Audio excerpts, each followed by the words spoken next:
आज सकाळी मम्मी करत होती डोसे आणि त्याचीच तयारी तर आजी आणि मम्मी करत होती आणि मला जाताना घेऊन जायचा होता हा चिवडा, तो मम्मी करत होती. आणि आज दुपारी माझी दुसरी आजी येणार होती, म्हणजे मम्मीची मम्मी येणार होती आणि ती आल्यावरती आमच्या गप्पा गोष्टी वगैरे रंगल्या. आणि माझं काही पॅकिंग राहिलेलं त्या नादामध्ये मी काहीच शूट घेतलं नाही. डायरेक्ट दुसऱ्या दिवशी घरी गेल्यावरती शूट करत होते. सकाळी आल्याला पहिल्यांदा गरमागरम चहा घेतला, कारण खूप थंडी आहे. म्हणजे गावाकडं आहे तेवढी तर नाही आहे, पण थंडी आहे, भयानक थंडी आहे. आणि मला थंडी अजिबात सहन नाही होत. आणि आले आले मी आजारी पडलेले, कारण रस्त्यांवरच्या खड्ड्यांमुळं इतकं माझं पोट आणि कंबर दुखत होती ना, खूप दुखत होतं. कितीही चांगली गाडी असू दे तरीसुद्धा मला इतका त्रास होत होता. म्हणजे बघा किती मोठे मोठे खड्डे असतील ते.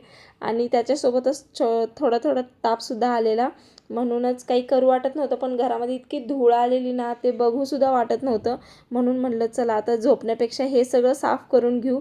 ते सगळं साफ केलं, फरशी वगैरे पुसली, कारण फरशीवरती पायसुद्धा ठेवू वाटत नव्हतं, इतकी धूळ आलेली. म्हणजे किचनमध्ये आली नव्हती एवढी, कारण टेबलवरती आणि कट्ट्यावरती पूर्ण कपड्यानं झाकून घेतलेली, त्यामुळे तिथं काही धूळ नव्हती. पण रूममध्ये हॉलमध्ये खूप धूळ आलेली. ते सगळं झाडून वगैरे घेतलं. बाहेरचा पॅसेज धुवून घेतला झुल्याच्या इथला, तो काही शूट केला नाही कारण गडबडीत सगळं धुवून घेतलं.